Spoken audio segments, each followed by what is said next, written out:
Ce matin, on poursuit avec Philome Lafrance, agent de développement à Petit-Saguenay, qui va nous présenter le gros projet Petit-Saguenay 2020. Philome, bienvenue à l'émission. Bonjour, merci beaucoup. Écoute, Petit-Saguenay 2020, on en a entendu parler, on voit passer des nouvelles là-dessus. C'est sûr, quand on a parlé de la coopérative de consommation, avec un prix que vous avez remporté dernièrement aussi, de quoi il s'agit exactement comme projet?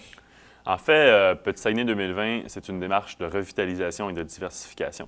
Donc, c'est une planification pour une série d'actions qu'on veut faire pour développer le milieu, tant au niveau touristique, au niveau du développement économique que de la qualité de vie. Donc, on a une trentaine de projets qui sont démarrés ou qui sont en planification et qui vont permettre à terme de revitaliser l'ensemble du milieu, de tout le village de Petit-Saguenay. Pourquoi vous avez créé ce projet-là? Ça part d'où l'initiative? En fait, Petit-Saguenay subit un certain déclin depuis une quarantaine d'années avec le déclin, entre autres, de l'industrie forestière. On vit des problématiques d'exode de jeunes, vieillissement de la population. Le milieu a saisi, dans le fond, l'importance de mettre en place une démarche pour relancer le village, relancer l'économie et tout ça. Et on s'est réunis lors d'une série de rencontres publiques en 2008-2009 pour mettre en place une stratégie concertée, un plan d'action dynamique qui allait permettre de sauver la situation. Et depuis ce temps-là, on est dans la mise en œuvre. Fait que c'est ça, on parlait d'une trentaine de projets, des projets rassembleurs, des projets qui impliquent les gens. Si on identifiait justement quelques projets qu'il y a eu jusqu'à maintenant, on sait dernièrement, on était sur place aussi pour la coopérative de consommation qui ouvrait le magasin général. Oui. Ça fait partie, j'imagine, des projets de Petit-Saguenay 2020. Absolument. Qu'est-ce qu'il y a d'autre comme projet comme ça qu'il y a eu jusqu'à maintenant? Là? Où est-ce qu'on est rendu avec ça? En fait, on a travaillé, entre autres, au niveau du cœur du village. On a aménagé une promenade au cœur du village. On a travaillé au niveau d'un parc qu'on aménage encore aujourd'hui. Donc, on travaille au niveau des aménagements urbains pour rendre le village attractif, intéressant, dynamique. On a travaillé à mettre en place une entreprise jeunesse qui est une boulangerie qui était aussi au cœur du village, puis qui permet de donner une première expérience de travail aux jeunes de 12 à 15 ans de Petit-Saguenay, favoriser l'employabilité ensuite de ces jeunes-là dans le milieu pour les autres entreprises. Développer aussi le sentiment d'appartenance, j'imagine, vouloir rester dans le milieu. Exactement. Et le magasin général, j'aimerais y revenir parce que, dans le fond, nous, on a vraiment joué un rôle dans ce dossier-là parce que quand le poste d'essence a fermé, il a fallu trouver des solutions. On a rassemblé les acteurs, on a permis de développer un projet qui était novateur, qui sortait de l'ordinaire à tous les niveaux. Donc, c'est un peu ça aussi le travail qu'on fait à Petit-Saguenay 2020. C'est pas simplement de concerter les gens, mais c'est aussi d'amener des idées pour faire en sorte que les projets qui sont développés sont intéressants puis ont une perspective d'avenir. Ça implique qui, ça, Petit-Saguenay 2020? Est-ce que c'est un projet dans lequel la communauté s'implique directement? Est-ce que c'est plus municipal? Est-ce qu'il y a du privé là-dedans? Qu'est-ce qui est partenaire de ce projet-là? En fait, tous les gens de Petit-Saguenay sont concernés, autant les citoyens que les entreprises et les acteurs du milieu municipal. Donc, on regroupe vraiment un ensemble d'acteurs. On a une structure là, que je ne détaillerai pas ici, là, mais qui permet la mobilisation de tout le monde à peu près, là, dans les acteurs importants là, au niveau économique, au niveau communautaire, au niveau de la municipalité. Donc, tout le monde est là et on mobilise régulièrement les citoyens. On a des chantiers de travail, on a des comités pour chacun des projets qu'on met de l'avant. C'est les citoyens, dans le fond, avec les acteurs qui déterminent les projets qui sont prioritaires et qui font toute l'analyse et la mise en œuvre des projets eux-mêmes. Donc, c'est vraiment une démarche qui est participative. On tient des rencontres publiques à tous les ans et pour certains projets spécifiques et on a une bonne participation de la population. Donc, on permet aussi à la population d'avoir leur mot à dire, de s'informer, de savoir où en sont les projets. Et c'est véritablement, dans le fond, eux qui sont les porteurs de ces projets-là. Donc, on a ensuite des bénévoles aussi qui participent à la mise en œuvre.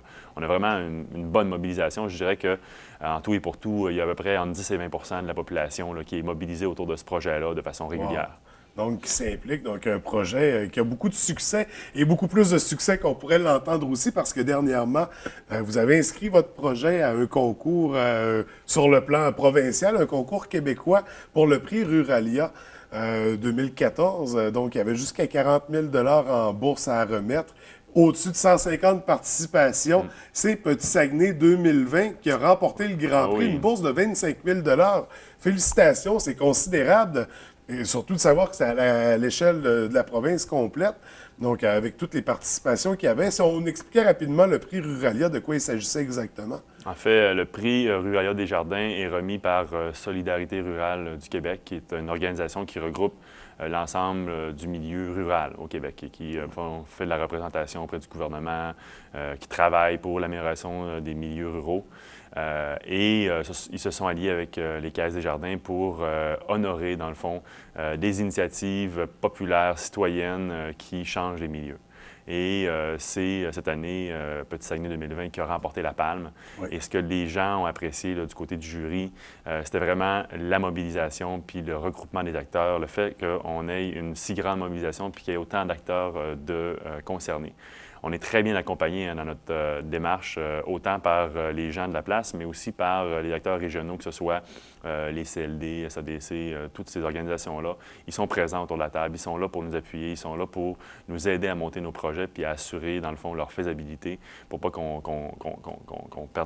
pèle des nuages puis qu'on gonfle des grosses ballons puis qu'après ça, on ait à les dessouffler assez rapidement. Ouais. Donc, c'est vraiment une belle démarche parce que tout le monde est mobilisé autour de ça. Et ça c'est ce qu'ils ont reconnu.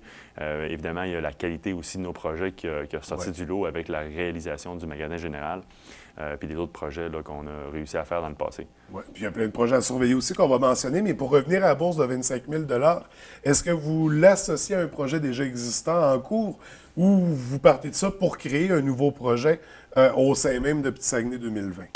En fait, on n'a pas encore décidé officiellement ce qu'on allait faire de cette bourse-là. Ce qu'on sait, c'est qu'on souhaite l'utiliser pour aller chercher un effet de levier. Pas pour utiliser cet argent-là, pour le saupoudrer dans le milieu, donner un 5 000 ici, un 3 000 là, puis faire des petits projets qui n'ont pas d'effet structurant. On veut vraiment réaliser un gros projet d'investissement avec ça. Quelque chose de majeur, qui va avoir un impact. Exactement. Okay. Donc, c'est ça l'objectif. Il y a des idées déjà, il y a des gens qui veulent qu'on l'investisse du côté du quai, mais on veut vraiment laisser à la population le loisir de réfléchir à cette question-là, puis de prioriser les projets qui devraient être mis de l'avant avec cet argent-là. Justement, on parle du quai, le quai qui est un projet en cours, donc un projet qui est présentement en développement parmi tant d'autres. De quoi il s'agit exactement? En fait, on a un quai à Petit Saguenay qui est complètement phénoménal, en fait. C'est vraiment une vue superbe sur le fjord du Saguenay. On est véritablement dans le Saguenay. On peut y admirer des couchers de soleil le soir dans le Saguenay directement. Donc, c'est vraiment un beau site, mais qui a à être mis en valeur. Donc, on veut procéder à un investissement de plus d'1 million de dollars de ce côté-là pour permettre l'accostage de bateaux de croisière. Présentement, là, les vagues font en sorte que c'est très difficile. Pour également là, y aménager une marina. Il y a de la demande dans le fjord du Saguenay pour une nouvelle marina, pour développer aussi tout le secteur d'animation, s'assurer qu'il va y avoir des activités sur place. Et finalement, là, pour construire des stationnements qui vont permettre d'attirer davantage de clientèle. Donc, on veut vraiment là, mettre de l'avant ce produit-là qui est, je dirais, le meilleur ambassadeur au niveau touristique de Petit Saguenay. Là. Oui, une belle porte d'entrée. Donc, un projet à surveiller au fil des prochaines années. Oui. Et si on mentionnait d'autres projets comme ça à surveiller qui sont en cours de développement? Dans le secteur touristique, évidemment, on a une industrie touristique qui va relativement bien, mais qui a besoin de davantage d'expansion. Donc, on veut travailler sur, on a un plan de développement touristique, on veut travailler sur la signalisation touristique, s'assurer que les gens, quand ils arrivent dans le cœur du village, ils ont une ambiance, ils ont envie de découvrir les attraits et activités qu'il y a à faire à Petit Saguenay, puis qui sont bien dirigés. Donc, on a vraiment développé un beau concept de signalisation qu'on va mettre en branle là, le plus tôt possible. Ensuite, on cherche à attirer des nouvelles familles, évidemment. Comme je disais tantôt, la population est vieillissante, on a besoin de jeunes familles avec des enfants pour remplir l'école et tout ça. On a un projet de développement domiciliaire qui est innovateur. Là, on va pouvoir révéler les grands détails prochainement. Quelque chose de très intéressant qui s'en vient. Donc, ça sera notre prochaine rencontre. Oui, exactement. Et évidemment, on veut travailler aussi pour développer l'emploi.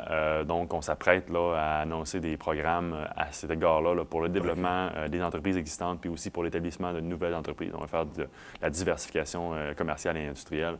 Il y a plein de choses dont je pourrais parler au niveau de la qualité de vie, au niveau des espaces communautaires. On a énormément de projets, mais il faut évidemment là, se concentrer sur nos priorités à court terme, puis les autres viendront en temps et lieu, on pourra vous en parler. Mais il y a beaucoup de choses à surveiller, beaucoup de trucs, c'est ça, qui est du gros développement, là, quand même, des belles nouveautés.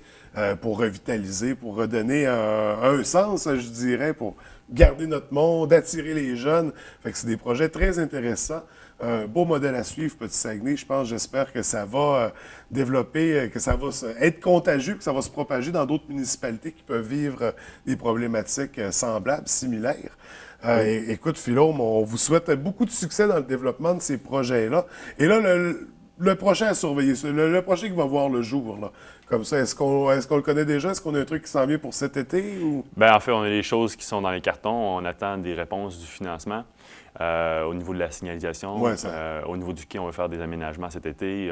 Cet été aussi, on va dévoiler 3 pôles de notre futur écomusée. Ce n'est pas un économusée, c'est un écomusée. Okay. Donc, c'est des espaces d'interprétation sur l'histoire et le patrimoine de Petit-Saguenay. Donc, on va en avoir 3 cet été qui vont être dévoilés en milieu agricole. On va parler de la colonisation de Petit-Saguenay. On a une très belle banque de photos qu'on a été chercher l'année dernière dans le cadre du 175e, puis qu'on va pouvoir utiliser à cet effet-là. Donc ça, c'est les choses qui s'en viennent cet été. Puis je voudrais faire du pouce sur ce que vous disiez. On est un peu un modèle, oui. La reconnaissance qu'on a reçue au niveau du prix Roya Desjardins le démontre. Ouais. Mais on voit aussi que ça SM, même dans le Bas-Saguenay, cette année, la municipalité de L'Anse-Saint-Jean a entamé des consultations auprès de la population, pas nécessairement de la même façon que nous, mais ils veulent impliquer la population dans les décisions. Et on croit, nous, que c'est la voie de l'avenir pour un peu tous les milieux. Là. Impliquer la population, c'est très important. Puis nous, on le constate sur le terrain. Les gens qui sont impliqués, quand ils voient que les projets se réalisent, quand ils voient le merveilleux que ça peut faire aussi avec le projet de magasin général, par exemple, ils développent une fierté, un sentiment d'appartenance, puis ça leur donne confiance en l'avenir, puis ils ont envie de continuer. Donc, beaucoup de beaux projets à surveiller. Oui. Déjà pour cet été, les écomusées, ça va être une belle occasion d'aller faire un tour dans le Bas-Saguenay, à Petit-Saguenay. Philome, c'est toujours un plaisir de te recevoir à l'émission. Merci beaucoup de nous avoir accordé ce temps-là et on se revoit bientôt pour parler d'autres projets. Merci beaucoup. Merci à toi. À la prochaine.